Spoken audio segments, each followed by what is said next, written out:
Ooh. Wow. Ooh. Ooh. That's how this feels. That felt good. Ooh. Ladies and gentlemen, boys and girls, children of all ages, welcome back. Welcome back to another episode, the No Free Game Podcast. I am your humble, gracious host, King Solomon. To my right, we have the man who actually trained Brock Purdy. Let's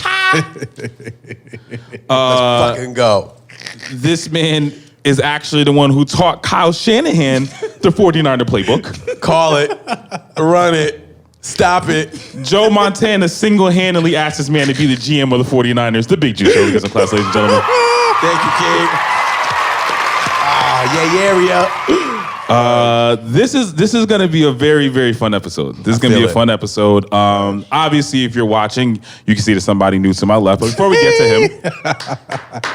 get to him, if you are watching us on YouTube, thank you. Make sure you like, subscribe, hit the little bell. If you're listening to us wherever you listen to your podcast, Spotify, Apple, wherever, make sure you like, leave a comment, leave a rating, all that good stuff. We appreciate it.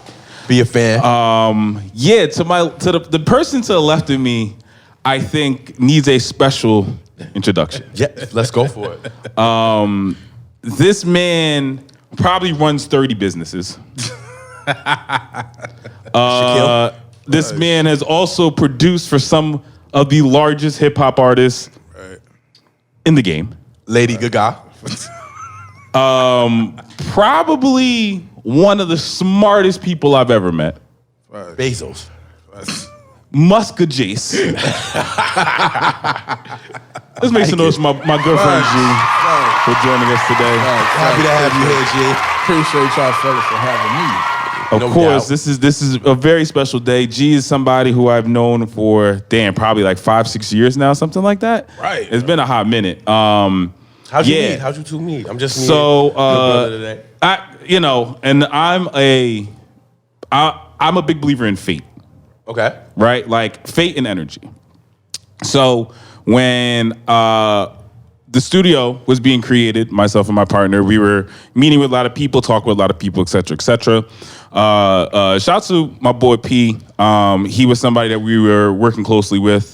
P from where we from. P. Oh, P. Shout out P. So we were working with him. Yada yada yada. Long story short, he brought over G and his brother, who both were producers producers, not even were. And yeah, the rest is history. That's dope. And just to kind of put in perspective, we were so early in trying to build a studio and get people to come and just get the creativity going. I remember he came in with his brother, and at this point we were, testing out new producers and just to see if we can get somebody who very early stages. Locally that maybe we would work with, etc. Right. They come in with like 1,000 beats. I am not like they came in. Him and his brother came in with a hard drive. Right. I'm not even kidding. It may have been and 1,000 may be lowballing it. Right. Like I had never at that time, and probably even today, seen people so prepared. First of all, that doesn't happen. I'm very not prepared. Let me tell you my experience, right? So it was like coming here, it was a whole bunch of people. It was people, I didn't know who the hell was who. This is my first time being introduced to everybody. Good energy, good vibes.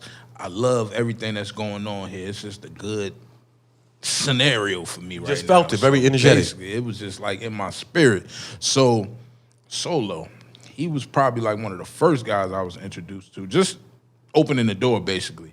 So once he decided to just like, okay, I'm about to showcase everybody's stuff.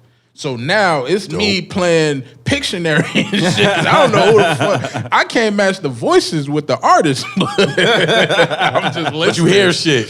First of all, the first thing that caught me was the quality. I'm like, yo, this is crazy. This is like some industry standard quality stuff going on here. So they just playing everybody music. So I'm like, in my head, I'm taking a mental note of everybody that's sticking out. And I heard Solomon, so I heard his music, and I didn't even know it was him. So were you hearing the music before the actual, introduction to the artist? Absolutely. So it was like roulette, damn. What's this person? So before I even get to know who the hell is who, it was just playing the music. And then I'm like, maybe that was him. Maybe that was, you know what I'm saying? But either way, it was like me and my brother turned to just play beats. and you know, I'm big on following the reaction of the crowd. So that's how I know my shit good. Yo, and I'm not kidding. It was easily like 2 hours worth of music. Right. Just back to back kept to going, back right? to back to back. I'm not. Like, it was incredible. It was incredible, and especially That's wild. at that time. You know, all of us who were here for really the inception of the place. You know, we were grinding. Like we were really working. We were really Facts. like just. I mean, all of us every day. Facts. So to see guys, you know, that hungry and just having the quality that they had and just ready to go, like ready to work, it was crazy. So from there, you know, we've been cool ever since. We've been cool ever since. So before we get things going, what we like to do here is just have like a mental check-in, see how everybody's week was, how everybody's doing. So since you are the guest, how are you, my friend? How's everything, G? How you feeling? Where's your energy at? I'm beautiful. That's hold on, let's get some fun claps for that. That's the type of energy I was looking for on this beautiful day. Internally, I'm beautiful. You know what I'm saying? First of all, I had a strong week. That's the most productive thing you can have every week is a strong week. You know what I'm saying? First of all, I woke up every day at 4 a.m., which is terrible for most. I don't know how you do it, man. I don't know how early people That's do the it. worst. I'm such a non-early person that like it Can't is. do it. Like it's crazy to me that you can do it consistently. Right. You know what? It's just a head start thing. If I could beat everybody to get into the dollar, I'm always gonna win. What time do you sleep? What time do you lay down?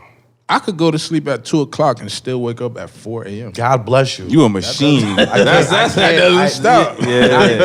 Not anymore. Yo, I think when it gets to this weather, when I lay my head down and it's dark and I wake up and it's dark, something just honestly, the it's light, like, no. the light is really my alarm clock. If it's still dark, I know I get some more sleep. I know I could get some more sleep in. And mind you, it could be 12. It could be 12 noon, and it's just a rainy day outside. Yeah, it's like, oh shit, ain't no birds. Niggas fuck me up. Put the cover My right. day is like That's living tough. in Alaska, where it's the sun 6 months and night. So, regardless, that's every tough. time I get up, I'm up. That's it. Well, you know, the first thing I'm doing is just trying to plot my day. You know what I mean? I got my trucking business going. I got a food truck business going. I got real estate going on. You know what I'm saying? So it's a couple things that I got to attack early. So I got to make sure I'm, you know, just prompt. I like that, before dude. my employees get the ball Because it's rolling. not enough time. Probably from your perspective, So it's not enough time. We're gonna touch on your businesses. How are you feeling? How was your week? How are you doing? Last time I saw you, for people who don't know, we're recording this on a Sunday right before the NFC Championship game. Oh, God. If you couldn't tell, my partner to the right of me is a very, very big 49ers fan. So I'm sure your anxiety's high, but if you couldn't, God. you know, give us in words how you feeling. First off, so the week, his was, I think you said, you're feeling beautiful and your week was strong. Facts. I'm lost in the rabbit hole, America. I don't know what the fuck. We just recorded. Yo, this week is crazy. I was at the Prudential twice this week. Oh, The yeah, hockey yeah. game, the Oh, they monster both were there? truck. Oh, that's crazy. Both was the fucking time. I slept, I feel like 36 hours. Like, I don't sleep. And then when I do sleep, I just need 2 days a week. I hate when they run concurrent. But if they do, fuck. Got a lot of apologies. And then today I woke up. It's like, damn, my boys is playing. My anxiety's through the roof, King. It's like, Yeah, being a diehard fan and your team being in the championship is a very unique feeling. Just because you really have absolute zero outcome in this game whatsoever as a fan. Right. You have absolutely no matter every your mind know you want to feel. But tell a diehard fan that. Right. You feel me? Any diehard, tell them that. And they'll look at you crazy. Even though they know, honestly, sure. But fuck that. Right. Fuck that. I told him to fucking throw it. He ran the slant. Right. You the coach. I'm the coach, the GM, the biggest fan. I'm really the owner some days, but man. So That's funny. having G here is great for us because you know one of the main reasons that we really want to do. How are you feeling? Right. Oh, are you man, trying to skip I'm that sorry. shit? I'm Man, I'm- see you space. I appreciate that. No, man, I'm good. I'm doing very good. I'm actually going on a little vacation next week, so or actually this upcoming week. So I'm excited for that. But nah, man, honestly, I think good things are on the horizon just because Yes. I've had like a couple days in a row of like weird, like not weird, but small wins. Those And are the like best ones. like those like day after day is like these little small wins that some are unexpected, some are expected, but it's like, oh shit, it's been a couple days in a row of these. Facts. Like Facts. so like, Things oh, there's good progress. momentum. Yeah, just a lot of good momentum right now. So no, I did forgive myself, so thank you. But because I'm excited, Right. because one of the main reasons I really wanted to even do the whole podcast thing is just talk to interesting people. And I think from the day I met G, one of the most interesting people I've met. And especially because of your entrepreneurship. So in the intro, I jokingly said you had 30 businesses, but he really does have That's very like impressive. he has a lot of businesses. So what I really wanted to take some time in just kind of talking about entrepreneurship and what that actually means, right? Because I feel like when people discuss it today, it's very watered down. You know, people can have a hobby and just because they get an LLC, they think Right. they're a Very business. open-ended. You know what I mean? Like, or the opposite. People just, you know, people are saying, well, I made $1 million, I made 10 million. Right, I mean, right, you know, right. it's all these extremes. Right. When in real life, there's this middle area, right, of the actual hard work and the actual reward, Absolutely. and Absolutely. you know where that is. So, what I want to ask you is, you know, first off, really, when did you hit the point of taking something from a hobby or an idea to an actual business? Honestly, it was my last job. I was working for a company where we staged homes and we set up the sets for like TV shows and movies and stuff. And, you know, it was really the working conditions. You know, I had a job where they'll threaten you like, okay, if you don't come in today, I'm gonna take you off the schedule for the whole week. Like literally that built a mentality within all the workers. Like either I'm gonna do what this person say that's above me, and you know, they scare me. It's all scare tactics. At the end of the day, why should I have to live like that? Playing with your what I'm saying? livelihood. Exactly. Yeah. Like, why do I gotta live worrying about my check just because I didn't come in today? That's crazy to me. No matter what the reason is. And they're not even the owner of the business. This is something. There's some managers getting paid too who really should just relax. Exactly. You're not even getting $30 an hour telling me all this crap. You know what I'm saying? So I guess like that was the light bulb in my head. You know what I'm saying? So before I even got into like entrepreneurship, I spent a lot of time with my coworkers like, yo, we got to start a company. Not necessarily together, but individually. We need some type of ownership.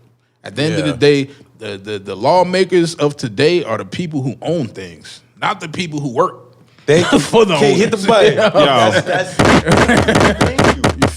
So, you know, it's a huge transition. Don't get me wrong. It's not always glamorous every single day. You know what I'm saying? Like it come with a lot of losses. But before you can actually see the wins, it's vital that you take these losses along the process. Like it just come with the game. Like I don't want to keep winning so much that when I lose, I collapse. And I don't even know how to bounce back. That's Well, been, how much did you learn from the losses? Because me and King talk about that. I give him a lot of praise because he's never been afraid to listen to himself and take those steps. Right. And I think when you do that, you already maybe even naive or being ignorant, like you don't look at a loss being a possibility. But from my understanding is even his losses, your losses, I feel like when we lose, it's like, okay, I can't do it that way. right. We exit off. Right. What did that teach you to get you to get you here? Like you said, like I hate somebody being in control Right. of my destiny. So like how did you The thing was that I want to build my own structure. I want to deconstruct everything that I learned, even down to school. You know what I'm saying? Basically, school don't set you up to be successful. They set you up to be a worker. You know what I'm saying? So in order to Dropping them deconstruct that gems. mentality, you got to deconstruct everything around you. You know what I'm saying? Even down to your friendships and your relationships and how you treat everything with your time. Time is more valuable than anything. Anything. That's the one thing you can't get back. You could get all the money you lose back. Many people lost, jump right back on, ball kept rolling. But your time is the most valuable thing you really have in life. So as far as my lessons in life, it was like, you know what? Enough is enough. I don't want nobody else to dictate my clock. can't get that back? So first off, just for the people who don't know you, don't know anything about your business, Right. can you let them know how many businesses you are running, and how long you've been running them. Okay, so basically I got a trucking business. I've been running that for a couple years, maybe three and a half years at this point. Don't get me wrong, in the beginning I had to go through all the struggles. It wasn't easy. I had to drive my own truck. See, the thing is, I came in the game and started with 2 trucks, 2 refrigerated trucks. So I'm thinking I already got a strong start. But then there you come with the fees when the truck break down. Then you find out when you taking this job, you gotta have $1 million insurance just to cover that. Wait, top of what? Cover what? Right. So I ain't worth $1 million.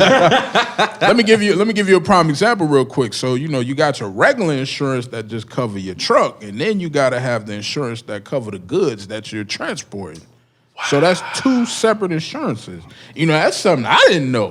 Did you sleep in the truck? Like, This is the gems the produce? episode. Like, see, they don't teach people that. They're like, Right. get a truck. No. And that's, again, I'm sorry, I don't mean to cut you off, but this is why I think these conversations are important with people who can tell the truth, right? Because especially nowadays with social media and everything is presented in a way that is obviously over glamorized. Everyone just says, "Oh, just do this and you can make that." Oh, hell right? no. If everybody could just do this to make that, Right. everybody would do They don't that. You know what I unpack mean? it, Like, yeah. if it was so easy, everybody would do it. That's why certain, Right. anything that's making money for you, period. Depends on your risk and how much Right. risk you're willing to take. And the larger the risk, usually the larger the reward. But continue, please. I feel like, yes, what you just said was a whole mouthful of facts. Like, you know what I'm saying? Because there's a lot of moguls or whatever they want to call themselves who do put it out there to make it seem it's just ABC. It's A, B, A, C, A, D. It's a lot before you get to B. I like that. It's I a like lot of that. subdivision. Yeah. So it's no one step to the I process. have a question for both of you then. Facts. Because you seem, both of y'all very hard, resilient, and humble, because losses also humble you.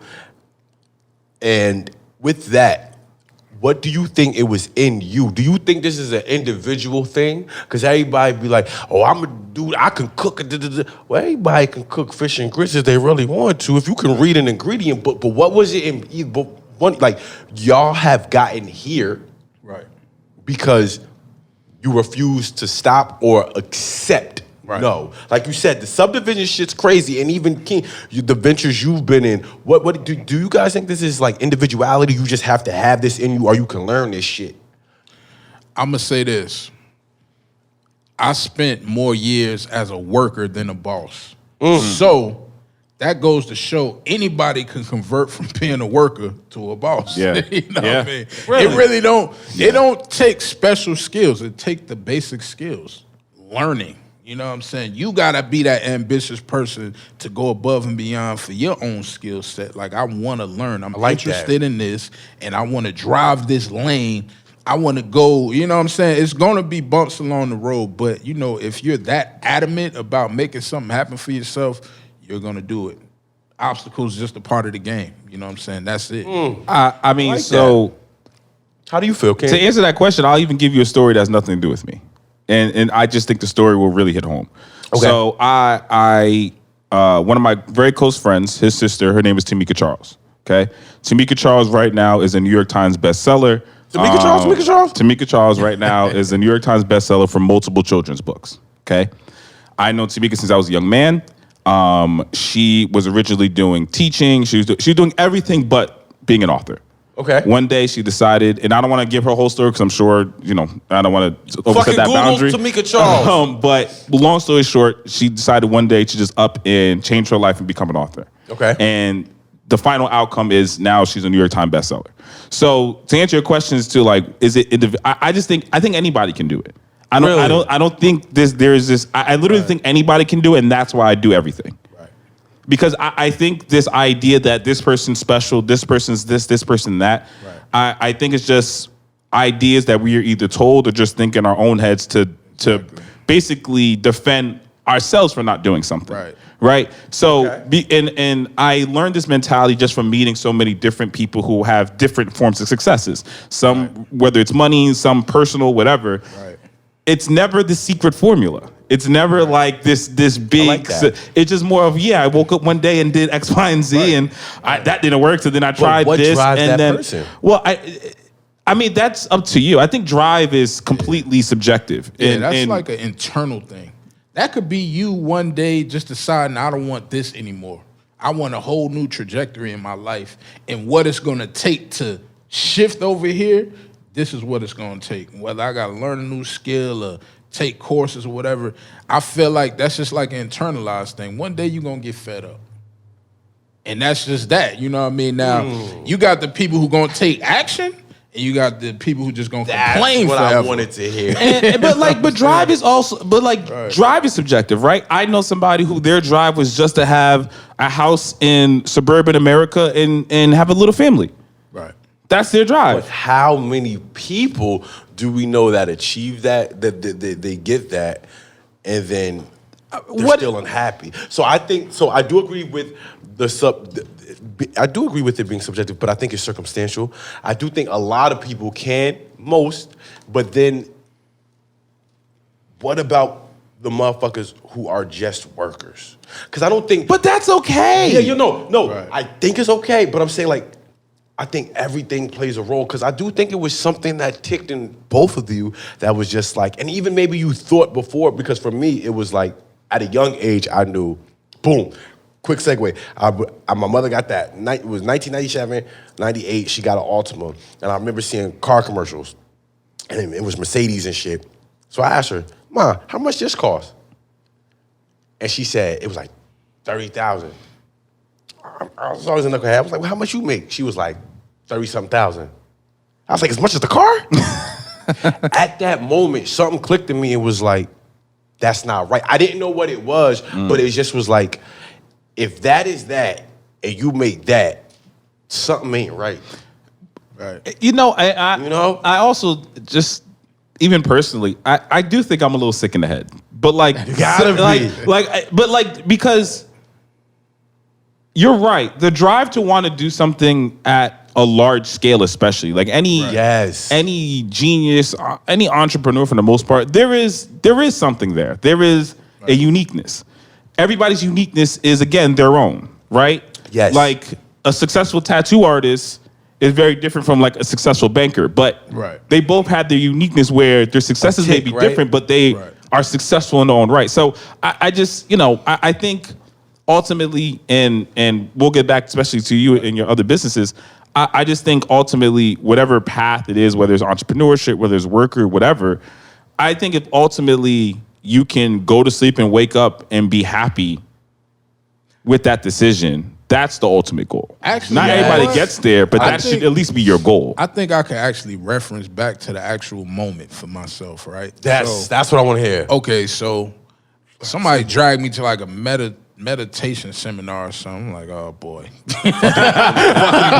Oh boy. It's like people always trying to throw therapy on you when you feel like you don't need it at this point in your life. So it's like, all right, well, you just need a fucking nap and a hand right, sandwich. Exactly. Nigga. You know what I'm saying? I know how to get over things easy. Right. So I go to this meditation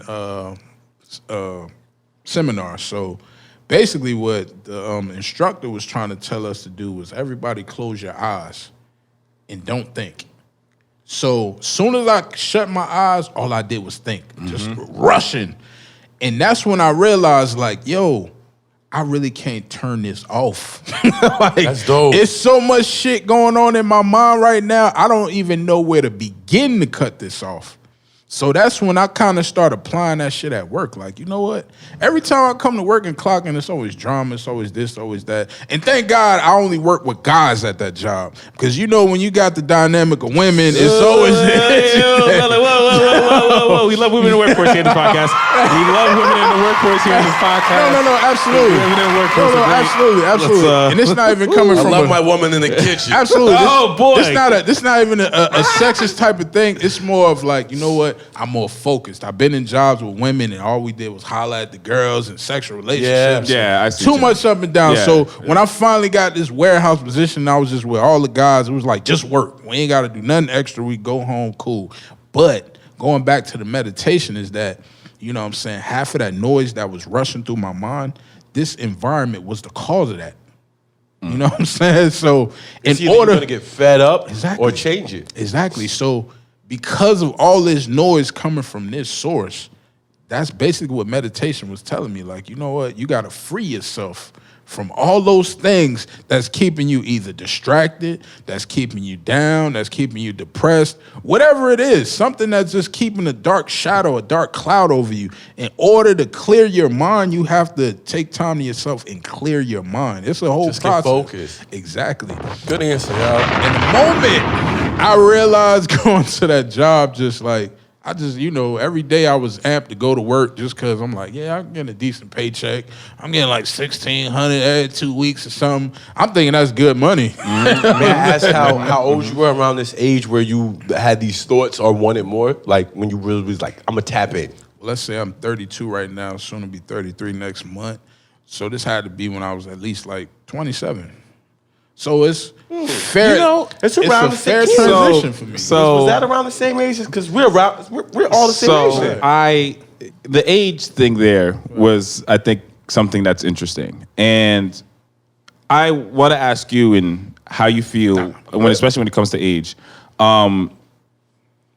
Did you ever, growing up, have like these set schedules for yourself when it comes to like ages? So, for example, growing up, did you feel like, hey, at 21, I want to be here. At 26, I want to be here. At Never. 30, I want to be here. Or You know why I never had that? Because I grew up in a broken home, so it wasn't no type of structure there. So by not having structure in my home, I can't have structure in my life like that. You know Siblings? What I'm saying? I had siblings, but I didn't have the mom, the father. We grew up with our grandmother. Okay. Up until the point she passed when I was 15, so it was kind of like, Inshallah. right, so it's like we got to figure out things on our own. So we didn't really have that time to be like, okay, well, yeah, I want this by the time I'm 20. I want that by the time I'm 25. Yeah. I just was a guy to just pick up the ball and just play. That's it. So, and that's interesting because I feel very similar. And especially as I got older, I realized this myth it's not even a myth. It's more of like especially nowadays, what we're seeing on social media, what young kids are seeing on social media, is this belief that at 18, at 21, at 24, at 25, we're supposed to be figure it out or close to figure it out or have a path or this or that. And the older I've gotten and through my own journey, I've realized there is no time. Like time. It's literally it's more moments. It's like relative. There's just a moment where something hits. That moment could be at 19. That moment could be at 40. Right? Like It's just a moment where whatever it is your passion, whatever it is your goal, whatever it is your life path will take you. That's the moment you realize, oh, like this is it.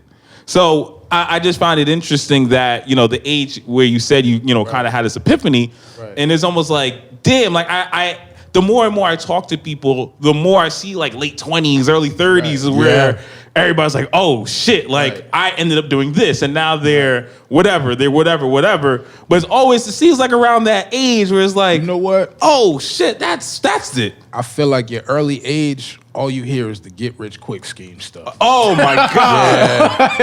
And you may feed into some of it. Oh man. I was in the Nas for a week, baby. But you know what I think? But sitting down with you two fellas and even assessing, because I asked myself, like, how did I get here and whatever. And I think, like, so that early age, because for me, like I said, I always wanted more for whatever. I didn't know how to put it together. I always been a jackwagon, a knucklehead, but it was something I wanted. It was just because it was like, nah, it's something else out there. I know at a young age, but I didn't know what that was, right? And I realized in my 20s or whatever, like you said, to get rich quick. Those motherfuckers want the young niggas to get them rich quick because we got the energy. Exactly. You like Pyramid right there. You know if you make that left by the water fountain and keep going up, in Warnaco, it's a unicorn form. And you know what the crazy part is? Like, what? And then as you get older, you They tell me realize shit. the head of the pyramid's really this dude who's 35, 36, using a bunch of 21-year-olds. That's all to it do, is. you know what I mean? Like That's the time frame where people are trying to plant seeds in your mind. Mm-hmm. So around that 27, that coming of age, You kind of getting out of that. Now you the nigga planting seeds Yeah. in your own mind. You Yeah. don't need nobody to take control over you no more. You know what I'm saying? That I read something that was very interesting. Literally yesterday, it said what they thought what tradition was. They said their thoughts on tradition is peer pressure from dead people. That's what tradition is. Wow.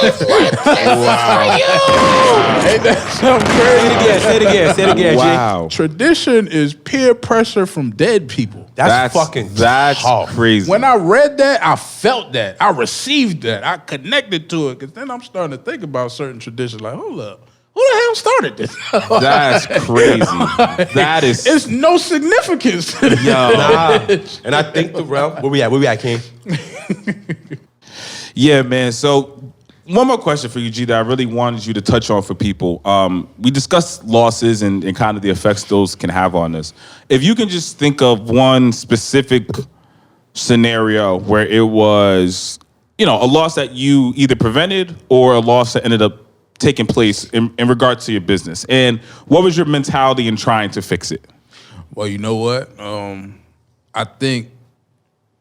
I guess I was being advised by people who wasn't in business in the beginning. Because them the people who always the knowledgeable ones. It's always the people who don't do it. Who don't do it. It's always Who them got the that best has all advice. the advice for you. So me, even though some of the advice was actual solid advice, it was like, yo, you got the ball. Go ahead, get it rolling. Like, you'll find out as you go. And I had to learn that the hard way. Yeah, so right. once I got the truck on the road and the damn thing broke down, I'm like, damn, it cost a lot of money to get this thing towed. So can you give it like an estimate? So somebody who's interested in trucking right now, you're letting them know, hey, there's a possibility your truck will go down. What price range would that person should be expecting to take care of that truck? Don't expect nothing less than $500 to $1,000 for the tow. $500 for the inspection. Now they just looked. They probably just somebody to look at Wait, your truck. is the inspection. inspection different than the tow? Yes, these are all separate fees. Right. So now you have, once you get the inspection and they decide, okay, this is messed up, now that's a separate charge. Depending on what it is, the aspect of the truck that may have broke down, it can be in the thousands range off rip. Let's say a tire blowout. You may be looking at $350 to $500 for the one tire. You know what I'm saying? That's a realistic ballpark number. It's 18 tires. Exactly. Thank 18 God. tires. Thank God it's multiple tires, but at the same time, you still got. Thank God it's more. What's 18 tires? Let me tell you this. Let me tell you some real gold right here, real quick. Right. So like, when you out on the road, the police rather pull me over in a truck than pull that Ferrari doing 200. 100%. They rather pull me over. Why? It's way more tickets and violations I'm gonna get. They just getting a speeding ticket. And I just drive trucks through the DOT, so they tell us Exactly. like, if you do this, The that, and the DOT third, police. the violation Exactly. for them pulling you over, Right. and if you don't got this, that, and the third, Right. and then your company, I ain't gonna say my company, but Exactly. your company, they not gonna pay that, Right. Because depending what the violation is, Right. you should have knew because you're authorized through the DOT. So I was like, wait, what? Absolutely. Yeah, so you really don't even want to do the bullshit. Absolutely. And let's say you, like you said, you don't know the bullshit. Right.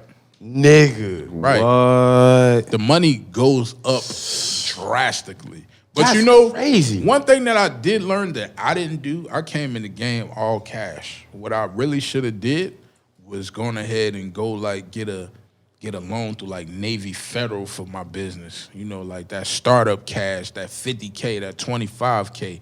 That would have Really? been right. Why though? Yeah. Yeah. That would have been my safety net. You ain't need one. Because, well, I'm gonna say, for the record, I'm sorry. I agree with you 100%. I just Really? I'm curious. Oh, I 1,000% agree with him. I'm curious to see. I'm gonna why. say this because once I paid for them trucks, that was everything.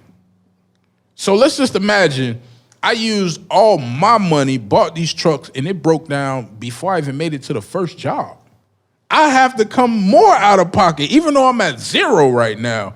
You know what I'm saying? So that money from that loan would have been that safety net to cover that, or even just cover the truck, and I would have still held on to my money tighter because I learned as I learned. See, these is all learning lessons from me. Well, what were you trying to change? Let's say hypothetically, and also too, why do you agree? Like, what were you trying to change with that dynamic? Because at the end of the day, like I said, you still got here. So, what would have been the difference maker? Would have been the comfortable factor of, okay, I don't have to stress over it, or pretty much that, because you still got here. That's what I'm saying. I feel like in business, the biggest thing you need is always going to be leverage. It's always going to come down to leverage. It's always, that's your best friend terminology. Is leverage. Leverage. That's leverage. He answered. That's why. Okay. Because I'm never gonna disagree with that. ultimately, and just like he said, right? Let's say you do get a business loan, and this is not financial advice. I'm not giving anybody financial advice, but just take the scenario. Let's say you do get that business loan for $50K. Okay. Let's say you go and get that truck, and let's say the truck, as he said, does break down. Why would you want to come out more out of pocket? Where if anything, you can use the rest of the money you got from the loan, or then if you do have to come out of your own pocket, fine, but it's not $50K, it's more 5 to 10. Now, on top of all that, ultimately, if you're getting into business, you have the idea of making money, right? So debt and leverage is everything that you have as a business. Every business in America, whether that's being traded or any successful business, has debt. That is literally, you can look at every book of almost every business, there is debt. But there's such thing as good debt, right? Absolutely. If I go to a bank, right? And my company is making, let's say my company is making $50K a year. I know my company can make $100K. I just need a little bit more capital. Why in God's name would you give up your own money? When literally I can go to the bank and say, hey, I'm already making $50K a year. Absolutely. Let me get this $50K loan. I'll pay it back in 3 years, 4 years, 5 years. The bank is getting the interest on it. You now have this comfortable amount of money that you don't have to worry about because it's your credit line. That's now your gross now. You just increase that. But ultimately, even if you do have to pay it back, now you have your own money to get yourself out of that debt. Absolutely. So and you can teaspoon feed them. It's all about your risk. It's all about your risk. Why? Why? Because if you're paying out of your own pocket, you have nothing else. Nothing.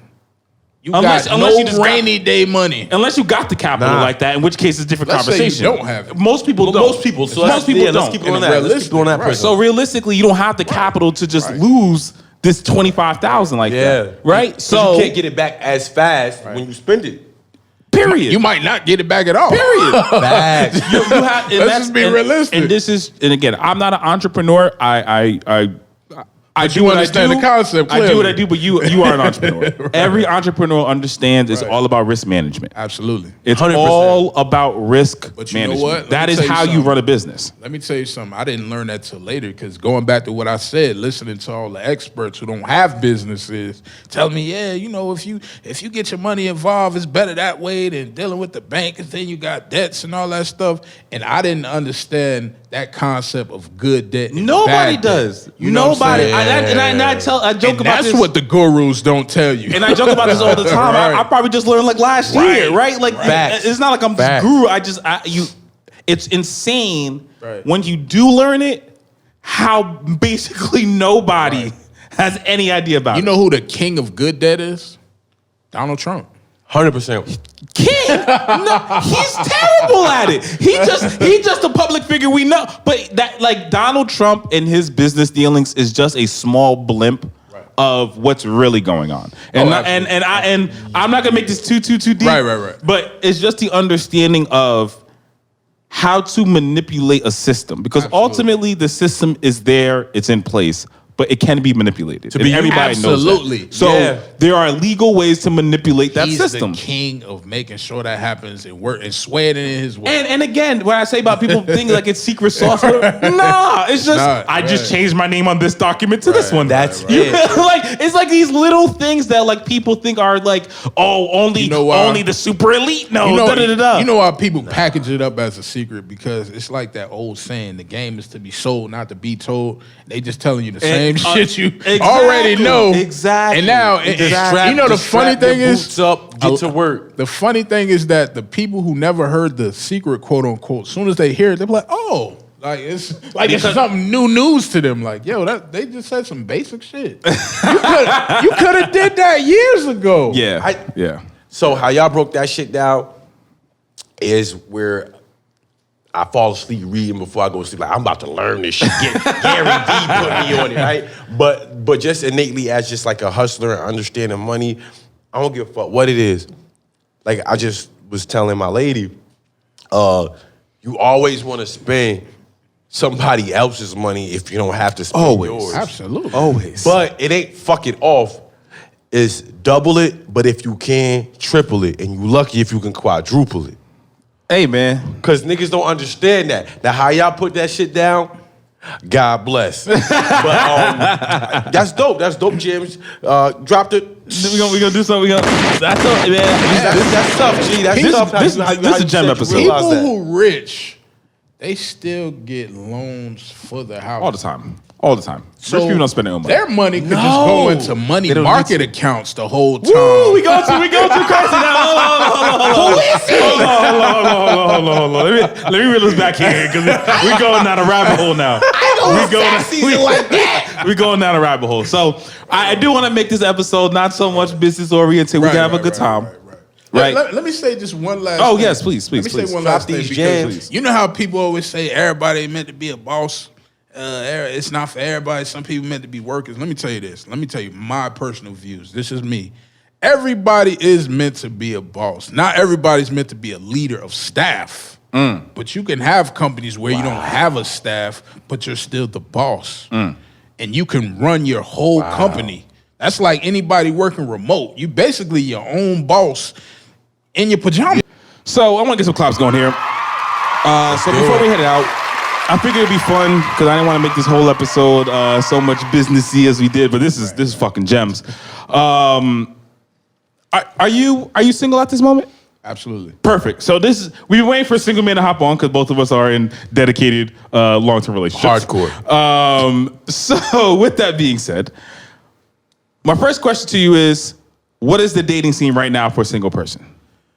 Okay, that's a multiverse question right there. Give me high level. Let me say this because social media dictating relationships at this point right now. So it's a lot of people putting unrealistic expectations on what they want from a person who probably can't provide that, and they can't provide that for themselves. So it's not easy. It's not hard. It just depends on you finding your person and who you connect with the most. So let me ask you this. Right now, as a single person, can you articulate what you are actually base level looking for in the next woman that you take serious?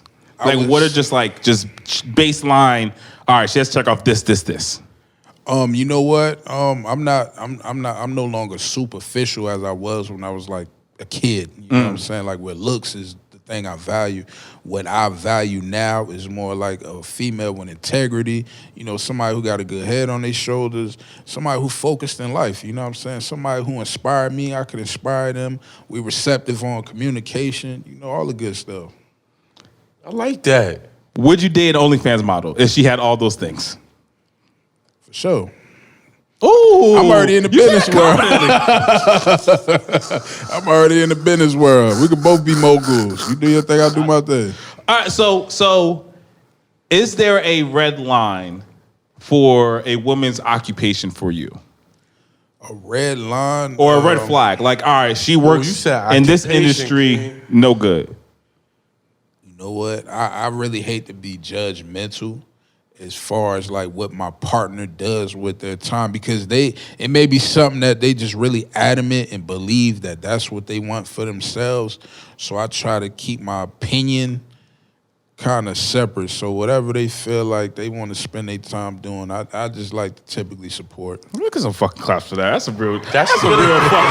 I think it's truthful. I think that's truthful. That's a real fucking man over here, man. You got any questions for my boy Juju?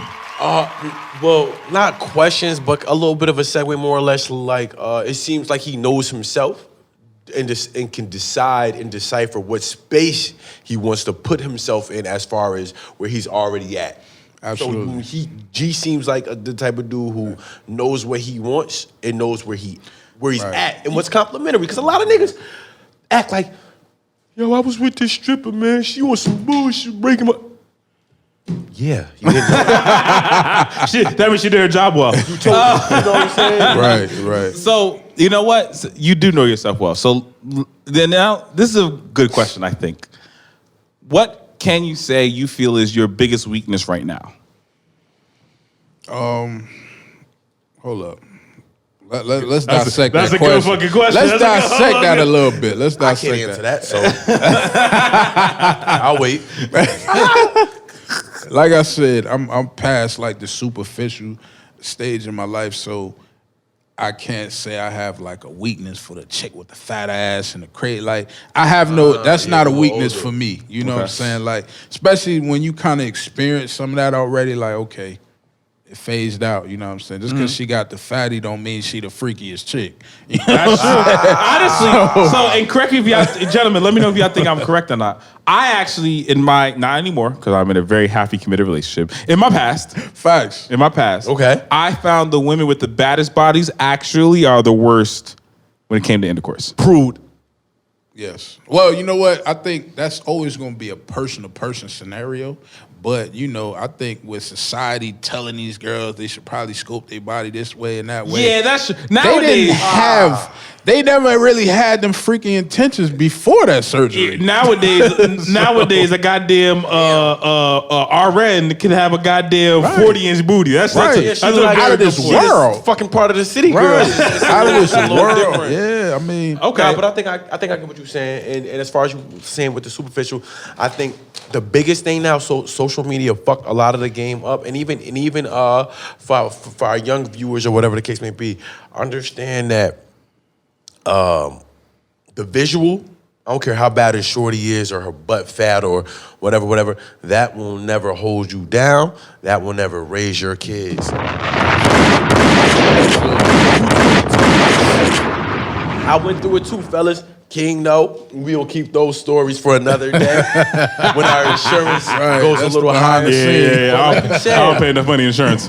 Y'all entrepreneurs, so and you know, even playing the game and being in a different realm, when you start to see like, oh, this is when your norm changes, Right. each level, when you start to see that, you realize like, oh, that's just the game. You know what? That's facts. The other day, I went to the club and I just wasn't feeling it no more. Like I'm talking about the Strip girls. club. No, regular club. It was a club grown and sexy. The music was nice. Everybody was vibing. The women was looking good. You know what I'm saying? The guys, you know, they got their nice smelling cologne on. Everybody sharp. Everybody got their hair done. All that Did stuff. up. Everybody excellent. Everybody looked Yeah. perfect in here. But as I sit in here, I realized like, yo, this is not my scene no more. Word. I went down a whole checklist of stuff that I'm not about to do. Like, I ain't about to holler at none of these chicks in here. I ain't about to order no drinks in here. I ain't even about to dance to none of this music, and that's my favorite song playing right now. That's funny as shit. So I realized, like, you know what I mean? Your wants and your needs and all that stuff could change like that. Like, and I realized, you know what? I outgrew this scene. And it was a mature scene. It wasn't like it was rowdy people. It was nothing, no wild, weird stuff going on. Just regular, good day type stuff at a club. And I still wasn't there mentally. My heart wasn't there. My spirit wasn't there. I'm like, you know what? I'm out. That's it. Word. I spent 30 minutes and I was done. Everybody like, where you left? I get it. Yeah, I get did. it though, because it wasn't. But he's changed his intellectual palette. Right? I got a quick question before you change it, King. You mind? No, please. All right, so I was playing this game a couple weeks ago for New Year's, and one of the questions that stuck out to me that I was like, oh shit, people think like this? From the answers I got with the group was, would you rather somebody good looking and dumb or smart and unattractive? Long term or like for a night? That was you saying. I I like how you dissected that. I feel like this be with. there's some Because kind it's of very caveats vague. to this. It's one of those games. It was very vague because everybody did that. It was like, is it a one night stand? Are we going to Waffle House? It was a lot of shit. So Do I gotta talk to you or like? but let's say be with, because like Oh, the smart chick. social media changed it a lot. The Like you smart said, chick. yeah. Nah, but I mean, especially when you get older, at least personally for me, and please correct me if I'm wrong. You know, I've been around very attractive women. Attraction doesn't mean you can hold a conversation. Or attraction doesn't mean that like we can have a good time. Exactly. Like, so I need someone who, and especially for me, I'm very much an intellectual, like, I mean, I don't need you to be a genius, but like, I gotta be able to tell you some basic stuff. Right. And you gotta be able to Mentally, react. right. You know what I mean? Like, Right. if I'm just talking about like credit cards and like, or if I'm just, if I'm on a tangent about debt, I need you to engage. I don't need you to be. I don't need you to be a debt lawyer or whatever. But like, I need you to at least understand what debt. Like, what's the definition of debt? You know what I mean? Like, I just need a baseline here. So yeah, without that, like, because I'm someone who gets annoyed very quickly, and like basic stupidity annoys me. Like basic stupidity. Like I can't even give an example. Common sense almost. Lack of common sense annoys People lack the common sense shit ain't out of common, me. fellas. So like I need common sense. So before we go, I just a little short on time. Okay. If you had one piece of advice you would give any person who's on the fence about starting a business, on the fence of just being their own boss, one small piece of advice, what would you give them? Nike said it best, just do it. You know what I'm saying? At the end of the day, when you jump out in the water, it's either you gonna swim for your life to make sure you're alive or you're gonna die and drown. So, the choice is yours. You know what I mean? Once you start, God gonna show you the rest of the way. That's I it. believe. That's it. That's You got hit that enough button. faith in your life. that was beautiful. We're gonna fucking clap for that. G with the gems. I promise you. So if anyone's seen this episode or seen our show, they know we love a good list. But we're not gonna do a list again today. I think the past few episodes we haven't done the list, but that's okay. No, we did. Oh, we did last We week. ain't You're right. missed No, no that's what we one. did. We You're ain't right. You're right. missed- You're we right. You're on right. it. We on it, King. Nonetheless, today's not necessarily a list. We're gonna do predictions. Okay. As my friend here, his favorite team is in the NFC Championship game. So, Bay Area. G, you are our guest. I'll let you do the first two predictions. 49ers versus the Eagles. Who do you have as the winner? Sorry, my friend, Eagles. God damn it. Look at some confidence. And then tonight, the Chiefs, the Bengals. Who do you got? I'm going with the Chiefs. Ooh, look at some class for the Chiefs. Look at some class for the Chiefs. You get some class for the Chiefs. Sir, you're going to be biased. I know you're going to be biased information. Nonetheless, Yeah, my anxiety just kicked in. who are you I need my picking Xanax. today? 49ers and Eagles? Oh, man, I'm biased. Definitely the Niners. You know You how thought we too do long. You it. should have said the Niners an hour ago. But I didn't go to Dr. Pickles to pick up my prescription. So, Chiefs, Bengals, who do you have? I'm going with the Chiefs. I think the Bengals should win, but I'm going with the Chiefs. Let's go some love to the Chiefs here. G, it seems like we agree way too often per usual. I have the Eagles minus 2.5 today. America, this is my last episode. My co-host has been a Benedict Arnold. I'm so sorry. For the last time. And I I'm have the Kansas City Chiefs, Patrick Mahomes. No way he goes 0-4 against Joe Burrow. Ladies and gentlemen, boys and girls, children of all ages, thank you for joining us today. Big thank you. One more class from our guest, special guest today. G, thank you for joining us. Thank you, brothers, for having me. Special episode. Thank you very much. Again, if you're watching us on YouTube, make sure you like, subscribe, hit the bell. If you're listening to wherever if you're listening to us wherever you listen to your podcast, make sure you hit some comments and do some other cool things. Thank you very much. I go by the name King Solomon, my host, The Big Jew Show, and we out. No free game.